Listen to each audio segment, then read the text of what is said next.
Marcus Hayes had come a long way from the streets of his childhood neighborhood. His story wasn't one of privilege, but of persistence.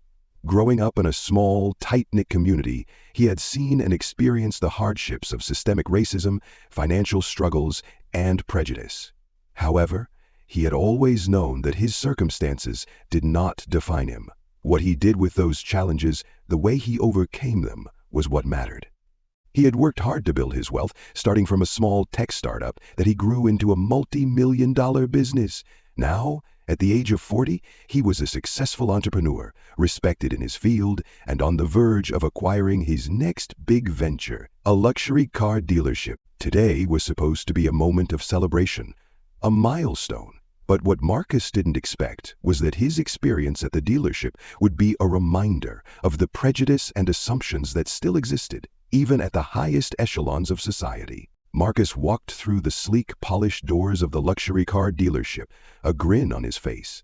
The high-end cars displayed behind the spotless glass windows glinted under the bright lights, and the air smelled of leather and sophistication.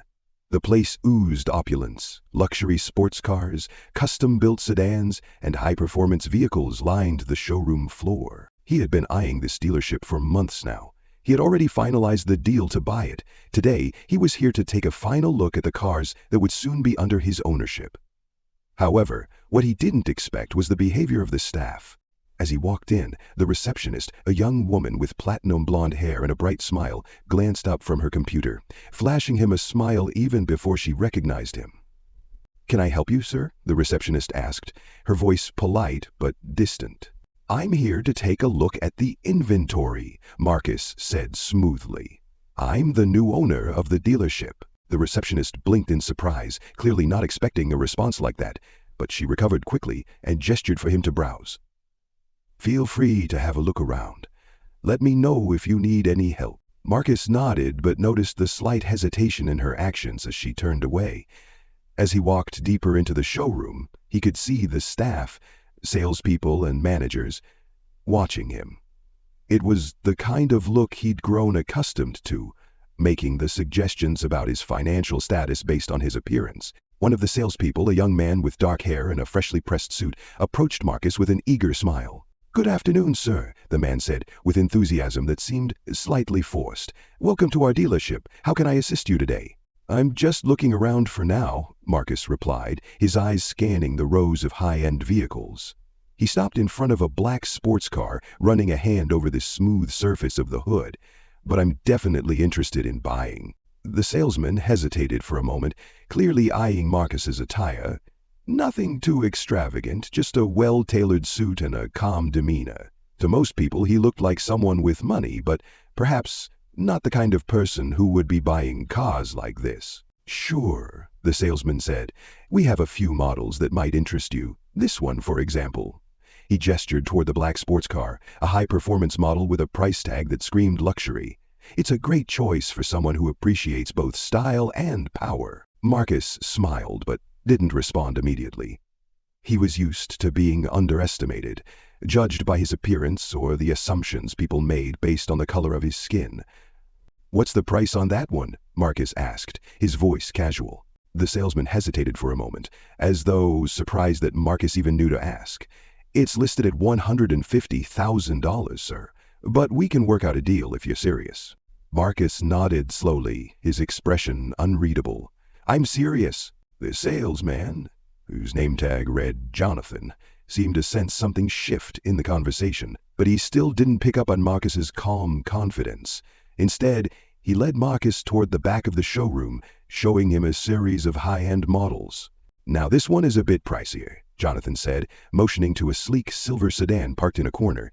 "It's one of our top models, $200,000, fully customized interior, top-of-the-line features."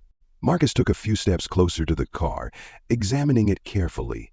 He appreciated the craftsmanship, but he was also noticing the subtle undertones of judgment in Jonathon's behavior, the way he spoke to him, the way he assumed that Marcus could only afford the lower-end models. It was the same old story. People who saw his skin and immediately thought he didn't belong in these spaces. "How long have you worked here?" Marcus asked casually. Jonathon looked at him, his smile faltering just a little. "About a year now. It's been a good job, but sometimes the clients can be, well, demanding." Marcus didn't respond to that. He already knew what Jonathon meant. People like him, the wealthy, the elite, often walked in with attitudes, expecting special treatment. But Jonathon didn't know who he was talking to. "I think I'll take the silver one," Marcus said, turning to look at Jonathon. "I'll be paying in full today." "I'll pay in full," Marcus said, his voice firm. Jonathon nodded, his mind quickly shifting gears. He clearly wasn't accustomed to dealing with customers who had the means to buy without hesitation. "All right, let me grab my manager. We'll get the paperwork started." Marcus waited patiently as Jonathon walked away. He knew the look of confusion on Jonathon's face wouldn't last long. It was the same look he had seen countless times, people who assumed that someone who looked like him didn't belong in spaces like this. But Marcus wasn't here to prove anything to anyone. Moments later, a manager appeared, a tall, middle-aged man with a sharp suit and an air of authority. He approached Marcus with a smile that seemed a bit too rehearsed. "Good afternoon, sir. I'm Rick, the manager here. I understand you're interested in purchasing the silver sedan?" Marcus stood up straight, his eyes meeting Rick's with a calm intensity. "That's right," he said, extending a hand, "and I'll be paying in full today." Rick took the handshake. But there was a brief pause, a flicker of surprise that crossed his face. The last thing Rick had expected was a cash purchase. "Wonderful, sir. Let me just get the paperwork together," Rick said. He turned to Jonathon, who stood in the background, his expression still uncertain. Marcus could tell that Rick was trying to keep his composure, but the moment he turned around, the unease was palpable. It was obvious that neither of them had fully grasped who he was. Rick froze mid-step, turning back toward Marcus, his face turning pale. Jonathon stood silently, his mouth agape. The tension in the air was thick enough to cut with a knife. "Wait, what?" Rick stammered. "I'm Marcus Hayes," Marcus said, his voice low and steady. "I'm the new owner. I don't need the approval of anyone here to make a purchase, but I do need the staff to understand one thing. The way you treat people reflects on the entire business. That includes people who look like me." The silence in the showroom was deafening.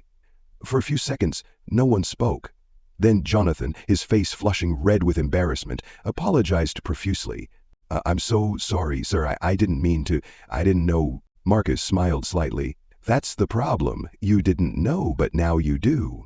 Rick, still stunned, finally nodded. "Of course, Mr. Hayes. We'll make sure everything is handled." As Marcus signed the papers, he couldn't help but feel a sense of vindication. This wasn't just about the car.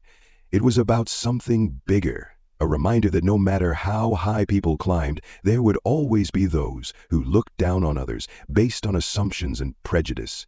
But in the end, it was Marcus who held the power, and he was determined to use it to change things. Over the next few weeks, Marcus made his presence known at the dealership. He didn't act out of malice, but with the quiet authority of someone who had earned his place.